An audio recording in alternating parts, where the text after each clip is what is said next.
Dzień dobry. Thank you so much to the Polish Fund Forum for inviting me to moderate this great panel on your anniversary conference. It's my great pleasure to introduce Erich Arispe. I will go over there. You want me to switch up?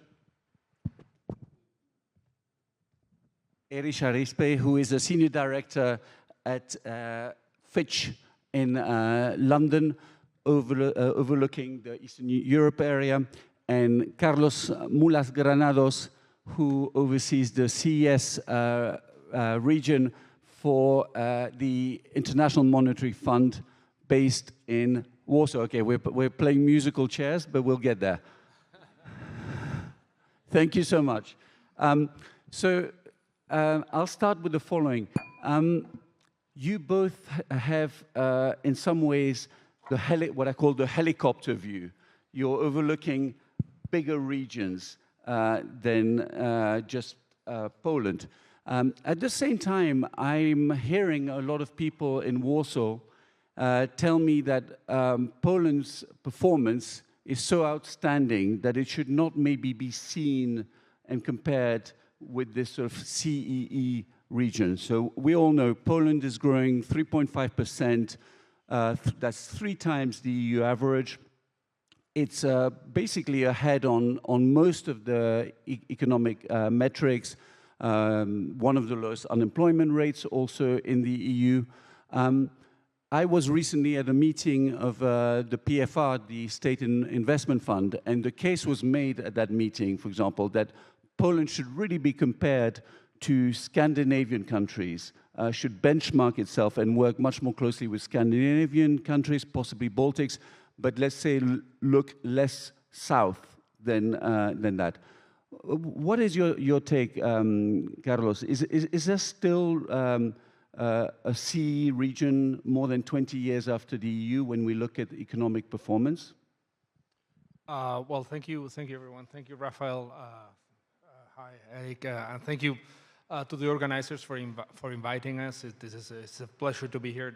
Going straight to the question, I wanted to basically show, if possible, just one slide to illustrate my point, which would be that to try and make the case that so still Poland belongs to a region where the difference between income per capita to the EU average is still about 10 percentage points, 10 to 20 percentage points. So we've had an impressive performance of Poland for, since Poland joined the European Union, but still, as you can see there, in difference in colors, the main difference between Eastern Europe and Central and Eastern Europe and Western European members of the European Union is really a question of income per capita. That is why still everybody refers to Poland as the leading economy together with Czech Republic in this region, but is still far from the EU average. Of course, it has overtaken many countries that were ahead of it.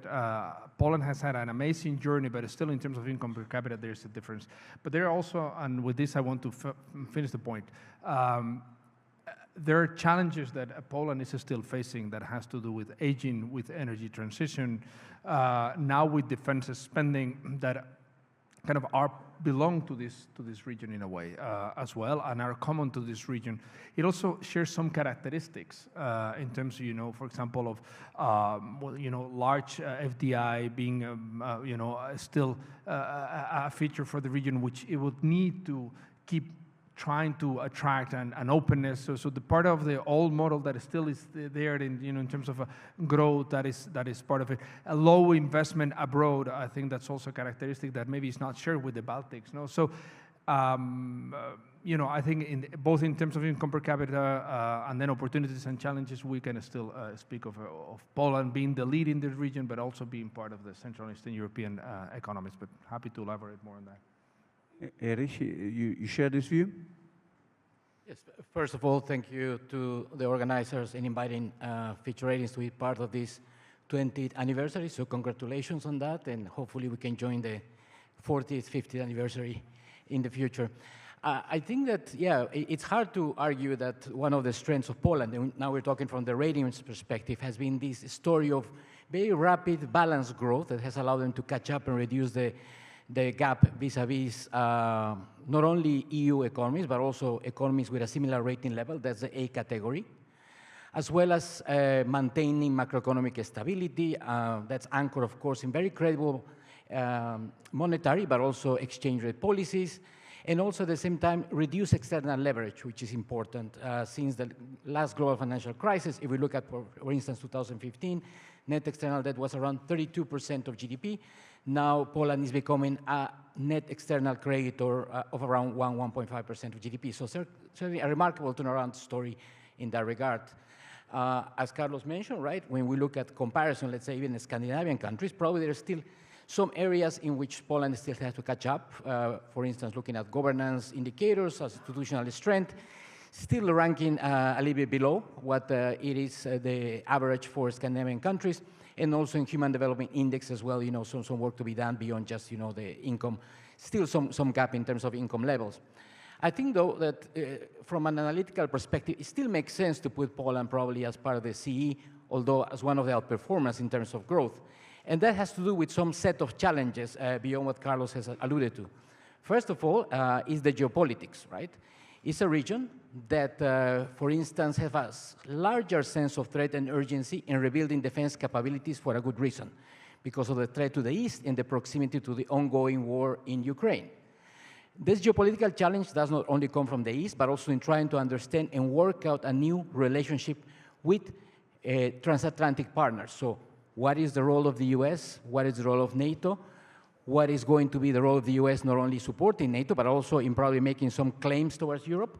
So create some sense of uncertainty there, which is shared not only in Poland, of course, but I think is much more vivid in this part of the world. The other one that we will mention is that in spite of all the success, the region is still dependent on what happens in terms of the core economies in the Eurozone. And we've been waiting for a takeoff of the Eurozone since 2023, but still, either because of the lack of implementation of policies or adverse shocks like tariffs or now the war in Iran, have prevented, a takeoff that would also support the growth in the region. So that's still some degree of dependence there. I would also mention that the challenges are similar in terms of public finances. So for Fitch ratings in the CE, we have 3 negative outlooks for the rating. One is for Poland, the other one is for Romania, and also for Hungary. One final point probably is that although we live in a much more polarized world and societies, this is striking in the region as well, where we have either divided governments or very strong anti-systemic and very sharply contrasting views about the course, not only of economic policy, relations with the EU, and also family values.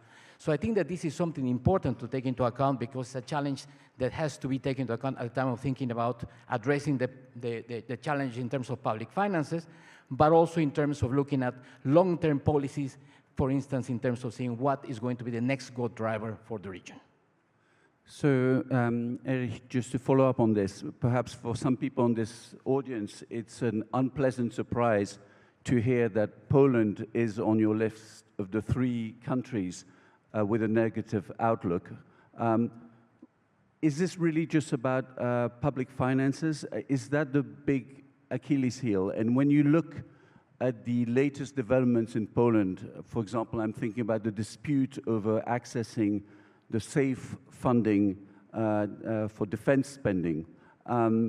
What is your feeling? Is there going to be more problems going ahead rather than chances of solving what looks like an institutional conflict that is directly impacting fiscal discipline? From our perspective, the main challenge and one of the key drivers in our negative outlook from Poland's rating at A- level, and we put that on last September, it's public finances deterioration. So when we look at the scope or the scale of the deterioration, it's hard to overlook. So if you compare to 2019 and versus 2025, in that levels, we have 14 percentage points of debt higher. So we're close to 60% of GDP. So there's a level increase, but also given the current policy settings and the fiscal trajectory, this is likely to approach 70% of GDP by 2027. 27. So a significant deterioration not only in the level that we've seen to now, but we expect additional deterioration. And that has to do because, in our view, we have also that there's not much space and we don't anticipate much fiscal consolidation in the next 2 years. From the 7.3% deficit that we saw last year, we had a slightly lower number when we did the last review. We now expect probably a much more gradual fiscal consolidation because we have an election in between. And it's difficult not only because of the electoral timing, but also because of the composition of spending. So Poland last year surpassed 50% of GDP in terms of spending. And of course, there is some component of that is related to defense. But also there is a component that has to do with public wages, interest payments, as well as social transfers. So the challenge is how to manage these pressures that we have just discussed in terms of the external environment, but also address it from the fiscal policy perspective in order to reduce deficit, which from our perspective is not just a comparison of the level, but I think in terms of policy space. If we learn something over the past few years is that shocks are around the corner. We can name at least 4 over the past few years, right? COVID, the war in Ukraine, tariffs, the Iran war. Of course, these have had different magnitudes of impact, but we don't know what is around the corner. So when you have a debt level of 60 or 70% of GDP, it can limit your space to respond. Finally, I think you allude to the, let's say, difficult cohabitation and gridlock on the political level between the president and the government. That was another factor, because in our view, that has the potential to limit the capacity to address this fiscal challenge. And when we have gone through the barrier of, I think, 37 vetoes, not all related to, of course, economic policy, it creates the view of what happens ahead. How is it possible? Although there is, a silver lining somewhere, and that we cannot just discount political cooperation at some point, and we have seen, the effort to come to an agreement, for instance, in the financial, in the bank tax that was approved for this year's budget. So we're still looking into it. So, Carlos, as Erich just mentioned, so Poland last year ran the second biggest fiscal deficit in the EU. Of course, it's not a choice, but a necessity to spend on defense when you have Russia as your neighbor. I just want to get your sense of how much that defense spending in particular is actually going to be beneficial. We hear from Prime Minister Donald Tusk that it is time to re-Polonize, to use his words, the Polish economy. When you spend hundreds of billions in defense, do you actually help the economy, and do you see that growth model working out? Thank you. We've been doing a little bit of research at the fund on the effects of military spending, of ramping up military spending in different countries, looking at peacetime booms of military spending across the world. And we come up with results like this one, which is basically saying that multipliers are higher than 1 if investment is done well. That means that, as you can see there, for a 1% increase during the boom period of 1 percentage points of increase in terms of GDP, you can get output up, 3% at the end of the 5 years horizon. Again, there is a qualifier. You see that there's a big kind of a spread. In some cases, actually, growth comes down at the end. So there is the pure acceleration of demand, and basically every time you spend on anything, you can just create economic activity. It's a typical Keynesian multiplier, but whether this stays and translates into sustained improvement has to do with how you do the spending. Whether you so there are a few elements that we highlight there, and I think they are all important for Poland specifically, because Poland is really the country that is ramping this up. So you could do this in 2 ways. You can just import your weapons from other countries, short term. You can suddenly finance it through deficit and debt. And then if you don't have anything in place, you're left with higher debt, probably higher inflation, worse current account, because you've been importing, and then maybe equipment that is unused, mostly is not spilling over into the civil economy. That is not what you want to do. What you want to do is do this with a fiscal framework that eventually goes from financing through debt into financing from revenues, that you do a recomposition of your spendings so that you have a fiscal framework that if you're going to be investing more in the military, then you adjust in other areas, or you finance through higher taxation or higher revenues.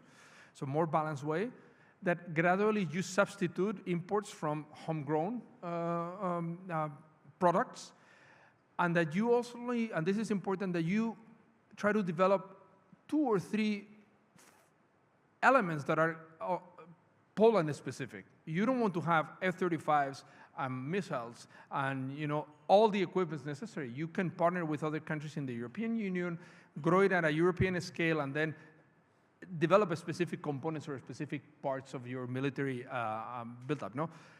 And in a way, you should do that with a view of promoting, civil-private sector development of mixed technologies, and this is where you see most of the profit in terms of economic spillovers down the road.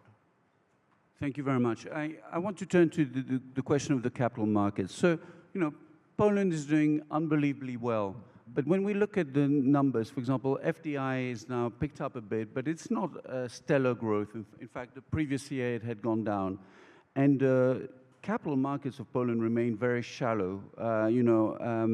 The companies that are mentioned as the stellar companies of Poland are listed partly on other markets.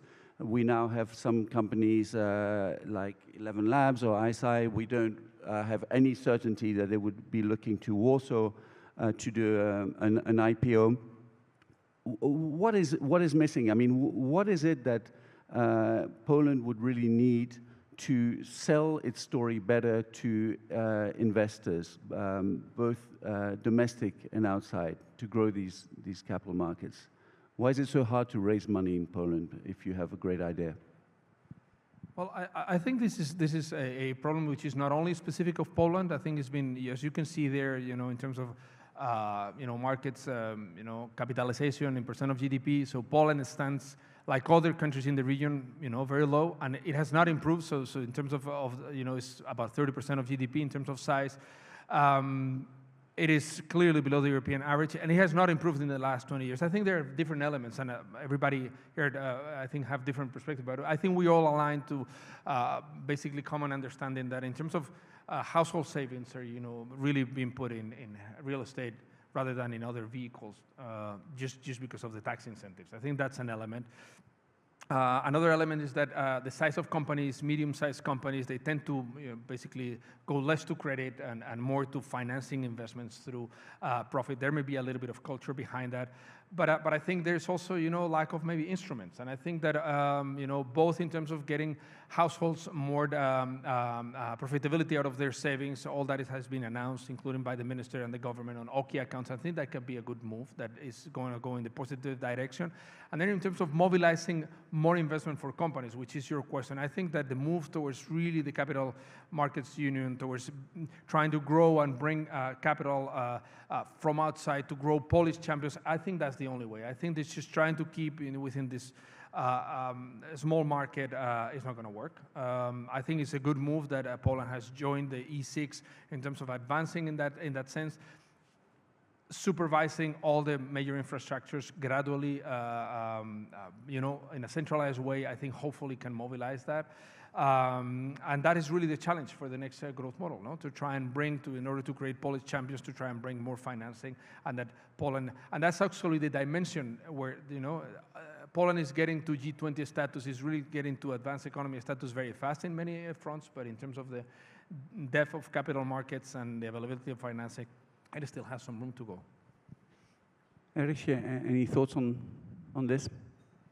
Briefly, I think, of course, we look at it from the sovereign side, and the markets have been able to provide a significant level of flexibility to the sovereign to finance these large fiscal deficits. And for this year, for instance, if we took it together with debt coming due, debt that has to be refinanced, it's 14% of GDP. So that's quite significant. So it shows that Poland has been able to issue domestically, rely primarily in local investors in order to to meet these fiscal challenges. Of course, you cannot extrapolate that.